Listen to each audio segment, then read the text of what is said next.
Hey, thanks for joining me. Hope you're doing well. In this video, I'll be presenting information on the southern continent of Jambudvipa, as envisioned in the cosmologies of Hinduism, Buddhism, and Jainism.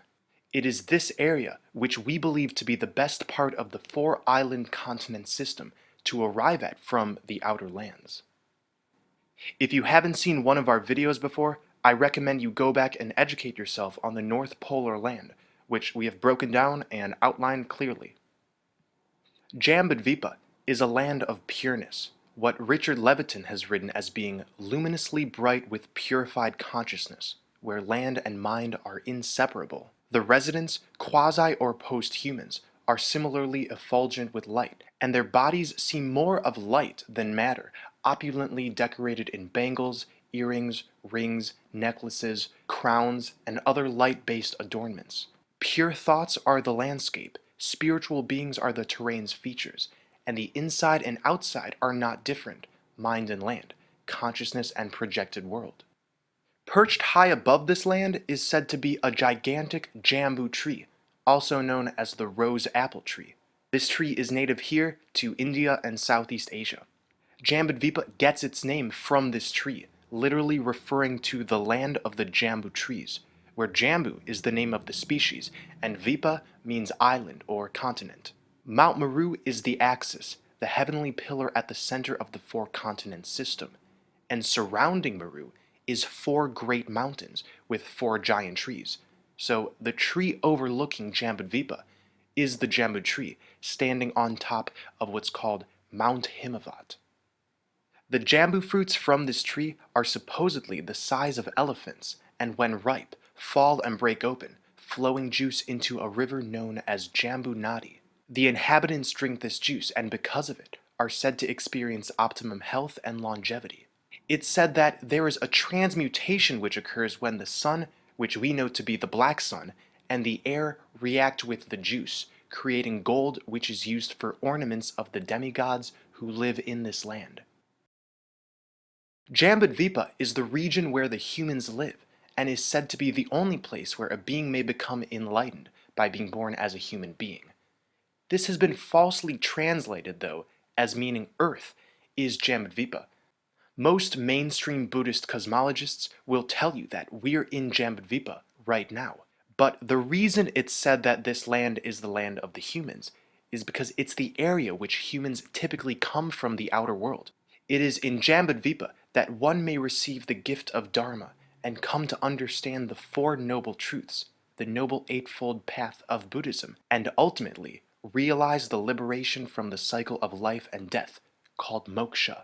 So the inhabitants of Jambudvipa are particularly aware of the workings of karma, since the goal in this land is to achieve freedom from the material and ascend upwards into the spiritual. The diamond throne is directly in the middle of Jambudvipa. It is here that a bodhisattva, meaning someone who has achieved nirvana, sits in perfect union with the all.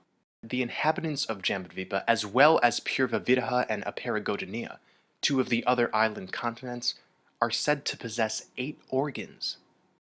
It's becoming clear that we live in a geometrically divided realm, where each part of the realm contains different densities.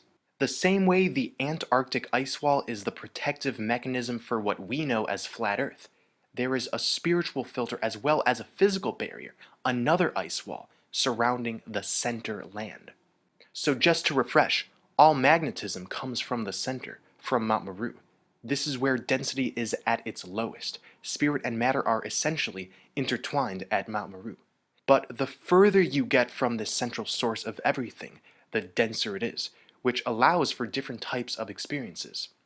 In the center lands, like Jambudvipa, experiences are based on the pursuit of higher spiritual evolution. There is no duality, but the further you get from this source, the more duality there is. Let's look at a chakra chart. Earth is the heart. Mount Meru is the crown chakra. The lower chakras are the hellish realms, which are the many lands past Antarctica.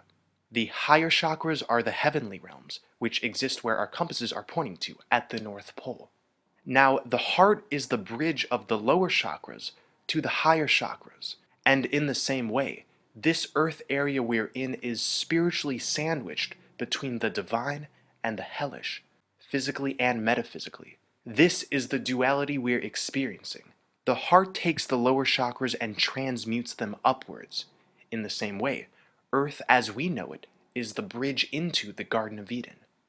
It's becoming clear that there is a constant recentering that takes place if one chooses to ascend in their incarnations. So indeed, we're living on a fractal, an infinite plane with infinite outer and inner realms. Perhaps we'll get to Eden and discover the next trek must be to Mount Meru. From there, I imagine there's higher and higher realms that are pursued until ultimately one achieves pure oneness with Source, moksha. This is backed up, by the way. There is a series of heavens superimposed on one another beginning at Mount Meru and extending upward. In order to enter Jambudvipa, we first must be spiritually developed and merged with our higher selves. We then must go through what appears to be a connecting land bridge from northeast Greenland or by sailing into this region through the multiple openings in the four rivers. So from everyone at the North Seal Project, we want to say a warm thank you for all of the support we've received. This project is moving forward, and we can't wait to be at the forefront of this exciting time in our spiritual evolution, in our destiny. The Garden of Eden calls, so stay tuned everyone, and until next time, I love you all.